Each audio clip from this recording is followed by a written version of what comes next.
Public power systems are the heartbeat of a community, powering the homes, businesses, and schools across the country. But do you know all that goes into operating a public power system? So whether you're an AMP member, employee, or partner organization, or you're simply passionate about the energy that powers our towns and cities, we invite you to plug in and listen to this podcast, where we explore the topics and issues most important to AMP members and public power.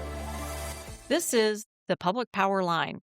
I'm your host, Tracy Reinbold, with American Municipal Power, the nonprofit wholesale power and services provider for more than 130 public power communities across 9 states. Today's episode is the first of a 2-part series featuring a discussion with Jolene Thompson, AMP President and CEO, and Pam Sullivan, AMP COO and AMP Transmission President, on some of the most pressing issues in public power and the electric utility sector. I've had the pleasure of working with both Jolene and Pam for many years now, and I am excited to hear their perspectives. Thank you both so much for joining us today. Jolene and Pam, the power sector and public power are facing a number of challenges, including rising prices, increasing electric demand, new landscapes such as large loads and data centers, supply chain constraints, regulatory uncertainty, and more. Both of you have over 30 years of electric industry experience. Have you ever seen so many challenges at once? Are these challenges unprecedented? And what are the top 3 or 4 electric industry challenges in your mind? Jolene, let's start with you. Well, thanks, Tracy. Appreciate it. I look forward to the discussion and look forward to hearing what Pam has to say on this as well. For probably the past 5 or 6 years, I've talked about the changes in the industry as being more revolutionary than evolutionary. And what I mean by that is in the old days, if you go back the 30 some years I've been working in the industry, often things changing in the industry happened as a result of some sort of a regulatory initiative that took a decent amount of time to get approved. So you'd have years of that process going on, and then there'd be a change. So that was much more evolutionary. Whereas today, what we're seeing is more revolutionary. It's being driven more by technology, customer engagement, and then recently, as you mentioned, we've got a whole host of other pressure points on the industry, including data centers. I guess from my standpoint, you ask if these are unprecedented. I would say that some of it is unprecedented. Perhaps the load projections, and let me stress, there are projections associated with data centers and the increasing importance of technology to our industry. Might say those are more classified as unprecedented. But I think there's a whole other category of challenges that fall more into the classification of being failings of policy that are being exposed by developments over time. For instance, some of the regional transmission organization policies and rules that when you see an underlying change in the markets, bear out the fact that rule or that policy wasn't really grounded in the correct assumptions for a long period of time. So that's more of a failings of policy that are catching up to those. You asked about pressure points. From my standpoint, one of the top ones is the lack of a coherent national energy policy. Frankly, not sure we've ever had that, but it's become more difficult to navigate not having that today. So utilities have a difficult time planning for the future with confidence. We plan for assets that are asset investments that have a long life, 40 plus years in most cases. And what you see is policy swings back and forth, the pendulum between one set of preferred generation technologies to another. And that puts pressure on our ability to make decisions over a long period of time isn't going to be riled by what's happening with respect to policy changes. And it takes the planning of the grid and the planning of our generation technology out of the hands of utilities and puts it in the hands of policymakers that don't have that direct responsibility to serve load, and that's problematic. So I think if you let utilities make the appropriate resource decisions, they're going to do so in a responsible fashion. But again, it's very difficult to make decisions when the affordability and the risk mitigation are a bit out of your hands because of the changes in policy. Another one is just the proliferation of data integration for data analytics, technology integration for data analytics, controls, customer engagement. Technology equipment tends to have a shorter lifespan than traditional utility equipment, and that requires new expertise from a workforce aspect. I would also say the time it takes to successfully move from inception, so the idea of doing a generation project to when you're commercially operating for new, especially baseload generation, is a pretty significant pressure point. You've got siting permitting, bogged down interconnection queues, financing challenges, equipment lead times, construction workforce. It's a pretty long list of different pressure points on new generation construction. That process is complicated, it's time consuming. It can be conflicting between different regulations and different jurisdictions.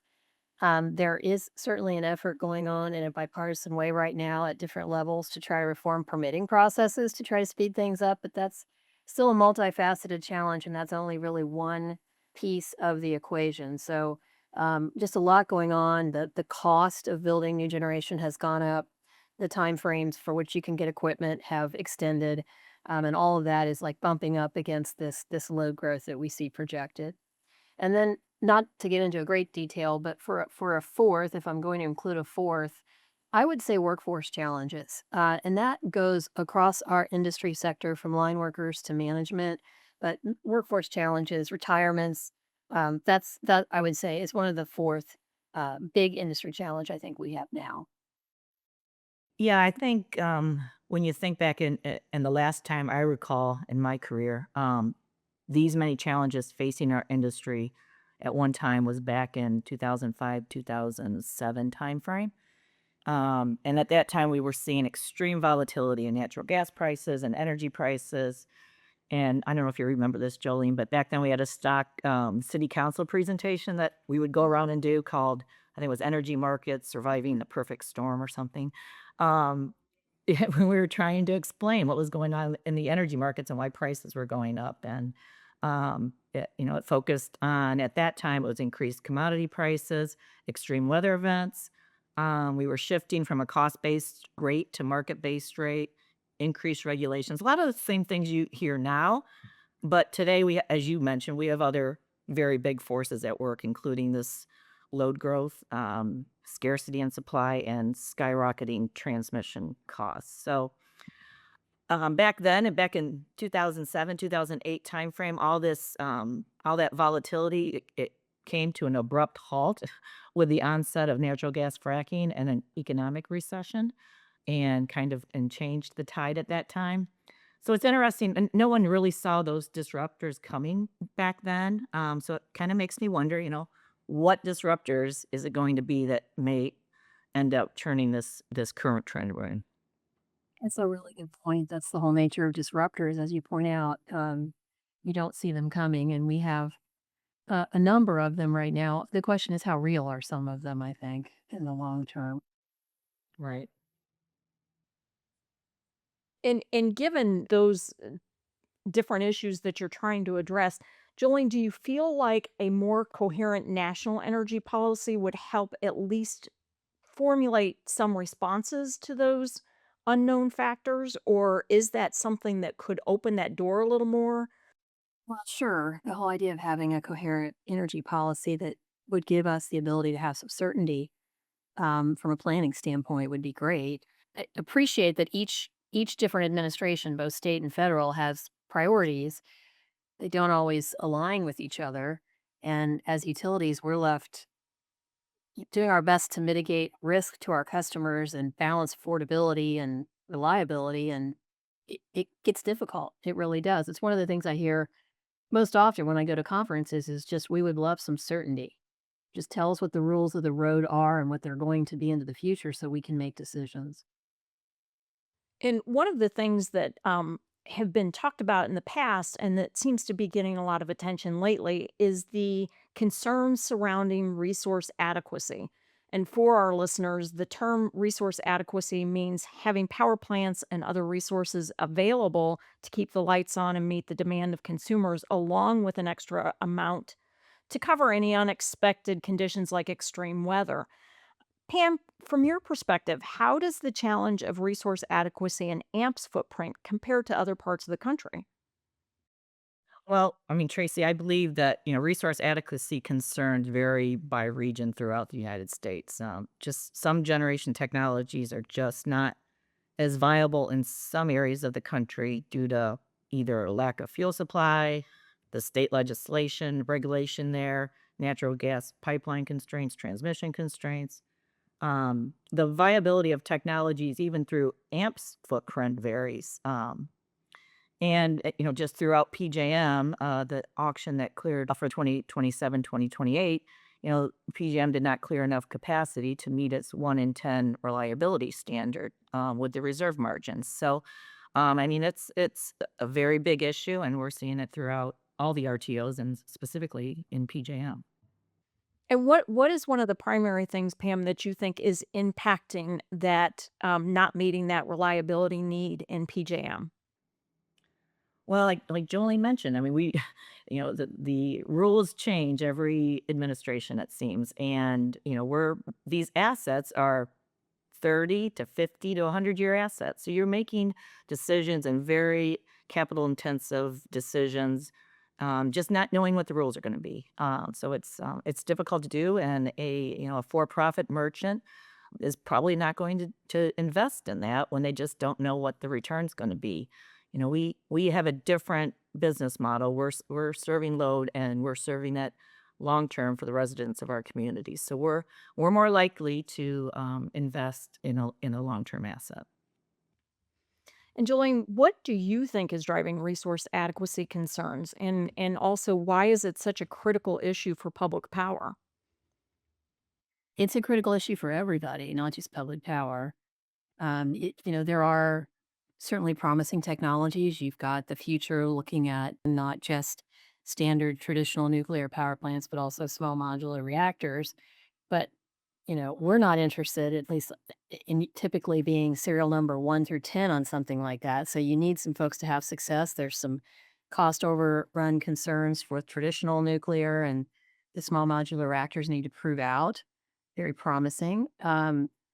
Again, but it's not fast enough. If you look at the process of trying to bring online nuclear, natural gas, it's many, many years, maybe a, a couple decades, depending on the more on the nuclear side, depending on how fast things can be expedited. So there's a time crunch issue going on. It's certainly something that's been identified. You're hearing the hue and cry about this from the North American Electric Reliability Corporation, which has responsibility for tracking reliability in our industry and enforcing mandatory reliability requirements. You've got the Federal Energy Regulatory Commission, every one of the regional transmission organizations, and now the traditional press is getting interested in this issue about what will happen in the future because it's such a storyline when you bump it up against what's going on with the projected data center load growth and just the sheer unbelievable volume of electricity that the data centers would be using if they all get built in at the levels that are projected to be. And that actually segues really well. So when you talk about that large load growth, the increase in the electric demand, and what we're seeing for the future, uh, we know that's being driven by several different factors. How do you see these economic and business growths that are happening shaping the electric industry over the next 5 years?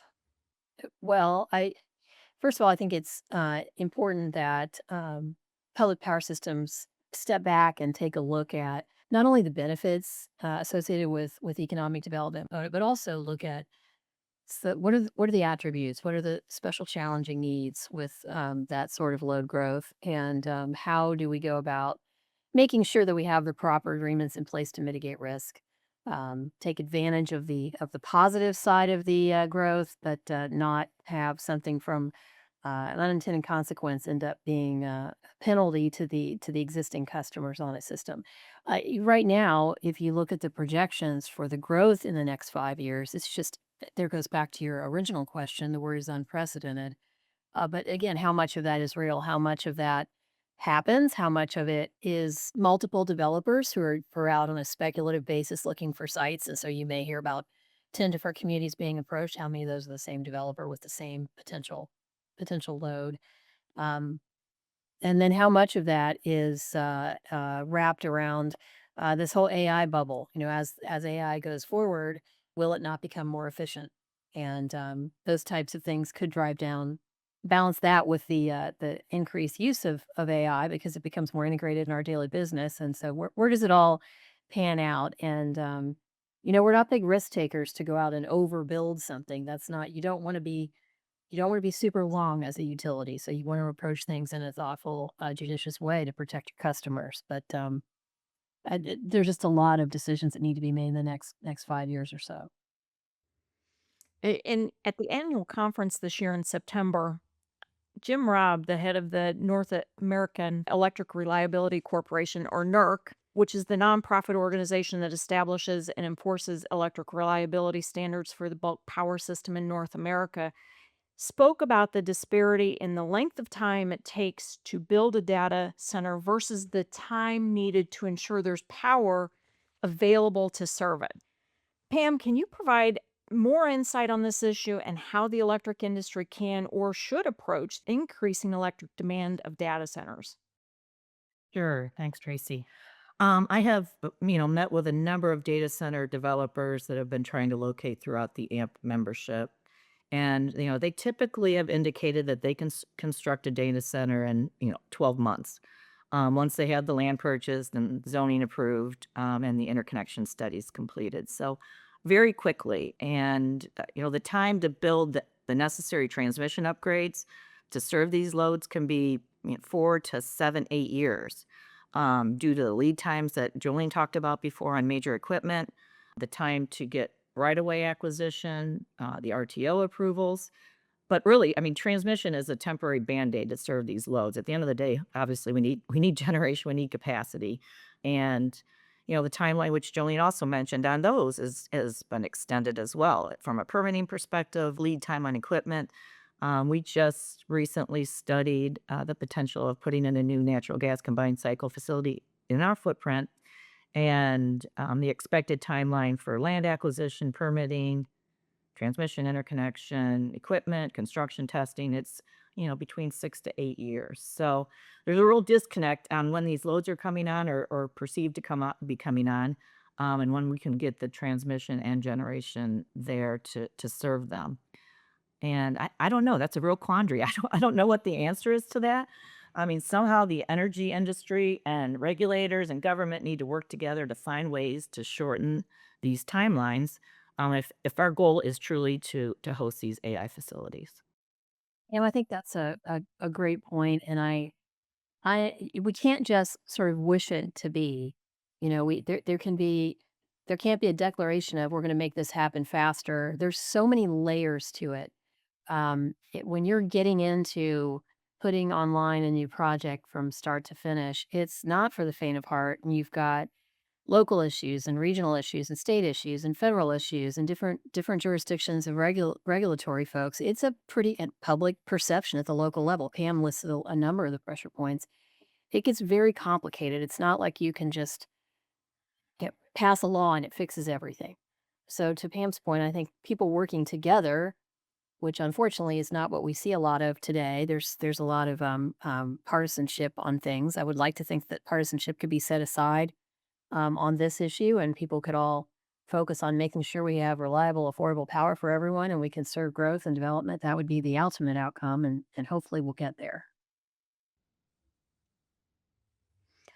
Just as an off question, this is more from my standpoint after having, worked in those public power communities all those years. Do you ever question the validity of the people that are stepping forward and wanting to build these data centers? Is it something that you wonder, do you take some of their requests with a grain of salt, knowing that it may never be anything that comes to fruition? Anytime you're dealing with development, it may not come to fruition. I mean, that's one of the challenges of working in economic development is you work very, very hard to have very few things get across the finish line typically. I mentioned earlier you have developers. You've got different levels. You've got the actual hyperscalers, so the very big data centers. You've got smaller to medium-sized data centers. You've got developers that are backed by one of the data centers. And then you have speculative developers, and I may not even be covering the gamut of people that are running around right now talking to everyone. Do I think that all those developers that are working on a speculative basis are real? No, probably not. Certainly the hyperscalers, the actual data centers themselves, I have a lot more faith in that. Um, I know Pam may have a different perspective, but I think there's some of this is not real, but I think a great deal of it is.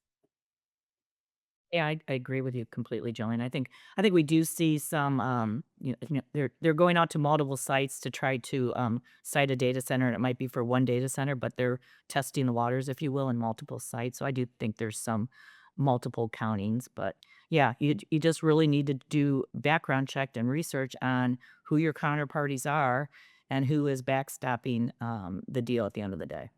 Yeah, make sure that you're protecting your existing customers. A Right. big new load can be super exciting in a community for a lot of reasons, and we understand that. And that's really the goal of all of our members is to grow in a way that benefits their customers. And so, just putting in place the right agreements and arrangements is really important. And we're happy to help with that. We've had the opportunity from our vantage point to see what's happening in a variety of different communities, as well as talk to our peers who are a year or two ahead of us on this across the country. And we've been able to get some of their lessons learned about things they wish they would have done in the early days when this whole sort of boom of data center development started in other parts of the country. It's made its way now to us, but we can learn from their lessons. Yeah, I think Jolene, you mentioned that. I mean, there's a large number, a percentage of data centers that actually have been located within public power communities throughout throughout the country, and I think part of the reason is that they just find public power to be more approachable, I'll say, and more nimble in coming up with a solution. Pam, do you see anything with a shift in these large data center developers actually talking about the idea of building their own generation? Yeah, some of them have, have in discussions with the members stated that they would be interested in co-locating generation. We haven't really gotten very far with that at this point, but there definitely is conversations around that. In many cases, the data center folks newer to the industry, right? They're very technically, proficient at their side of the business, but they don't have maybe the experience of understanding the unique nature of our industry. And Pam mentioned earlier about you've got different generating technologies across the country, different markets, different pressure points. And there was an assumption, I think, early on by some of the data center folks or the developers that they could muscle generation through faster than a traditional utility. In some cases, that may be true, but the majority of cases, no. Now we are seeing repowering of retired generation by some of the really big data center interests, but yeah, I think they have an understanding now more so that it doesn't. They're not going to get it done twice as fast as we could. That concludes part one of our two-part interview with Jolene and Pam on these vital industry issues. We invite you to join us next week for part two, when the discussion will cover artificial intelligence, cybersecurity, changing baseload generation, and more. I'm Tracy Reinbold, your host for the Public Power Line, where we explore the topics and issues most important to AMP members and public power. If you like what you've heard on the Public Power Line podcast, please share it and subscribe so you don't miss future episodes.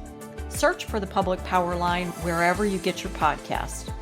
This podcast is produced by Zachary Hoffman, AMP's Manager of Communications and Publications. If you have ideas for future podcasts, please reach out to AMP's communications team at communications@amppartners.org.